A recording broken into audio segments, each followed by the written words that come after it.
Hello everyone, welcome to lesson 10.3A. I've entitled this video, People and Places of the Andes and Mid-Latitude Countries. This video is going to cover pages 312 to 313. People and Places. The population of the Andean region is not evenly distributed.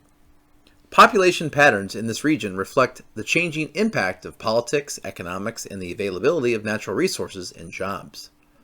Population density and distribution. The people of the region came from many different places. 3 centuries of colonization by Spain have left their mark on the population. Enslaved Africans were brought as laborers, especially in Peru. This was less common in other countries of the region. After independence, immigrants from many European countries traveled to settle in South America. Immigrants also came from Asia. Today, Bolivia and Peru have large Native American populations. Argentina and Chile have many people of European ancestry, including Spanish, Italian, British, and German backgrounds. Peru has descendants of people from Europe, but also people with origins in Japan and Southwest Asia.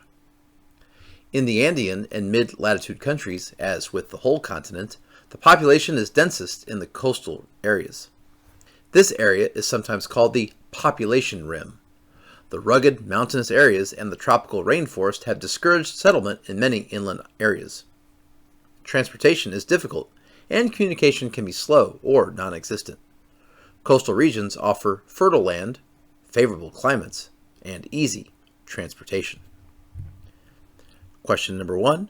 Where is the population the densest in the Andean and mid-latitude countries?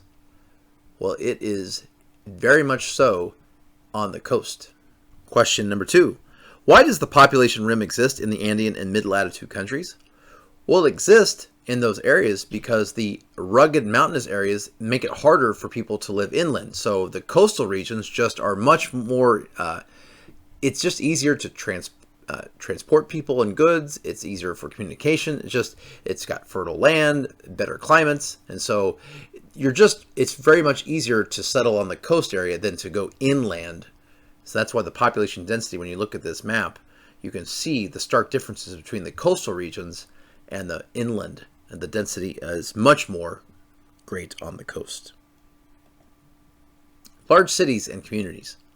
The largest city in the region is Buenos Aires, the capital of Argentina. This is a bustling port and cultural center. It resembles a European city with its parks, buildings, outdoor cafes, and wide streets. About 2.8 million people live in the central city of Buenos Aires, but the metropolitan area includes 11.5 million people.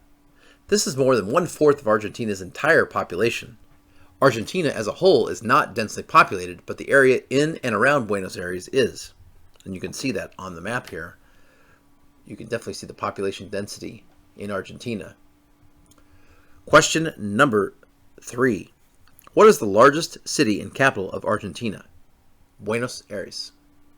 Buenos Aires and many other larger cities in the region have shanty towns. These makeshift communities often spring up on the outskirts of a city. Poor people migrate here from remote inland areas to seek a better life. They cannot afford houses or apartments in the city or suburbs, so they settle in these shanty towns, and you can see different pictures of the shanty towns here. They build shacks from scraps of sheet metal, wood, and other materials. Shantytowns often lack sewers, running water, and other services. They tend to be dangerous places with widespread crime. Question number 4. What are shantytowns? As you can see from the pictures, these are very poor places where poor people have to live, and they're just not great places to live because number 5, what materials are often used to build shantytowns? Scraps of sheet metal, wood, and other materials that, as you can see from these pictures, just doesn't look like it's very sturdy. Question 6, some of the negatives of shantytowns. Many lack sewers, many lack running water or other services, and these are not safe places to be. In many cases, widespread crime really affects these shanty towns. In Lima, the capital and largest city in Peru, the shanty towns are called Pueblo Jóvenes.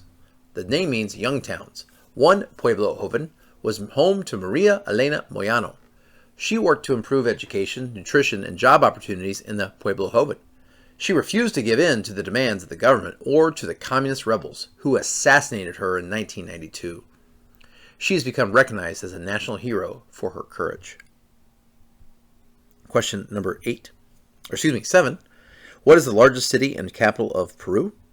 Lima, pictured here, this sprawling city on the coast. Question number 8. What are pueblos o venas? Those are the young towns, the shanty towns that are located in Lima, Peru. Much like we heard from the previous slide, those are those very run down, as you can see in this picture here, shanty towns, very, very poor conditions. And question 9, why is Maria Elena Moyano considered a national hero in Peru? Well, much like Dr. Martin Luther King in our country, she fought for better rights for people, and it cost her life as she was assassinated, just like Dr. King. Well, thank you for watching. Before we go, I have something for you. I couldn't really find a meme that was appropriate, so instead I went with this. I thought this was interesting. Buenos Aires has the most bookshops per capita in the world. According to the World Cities Culture Forum, Buenos Aires has the highest number of bookshops per person. It has 20.1 bookshops per 100,000 people, while New York City, for example, only has 9.4. So more than twice as many bookshops per capita in Buenos Aires as in New York City. Well, thanks again for watching, and have a great day.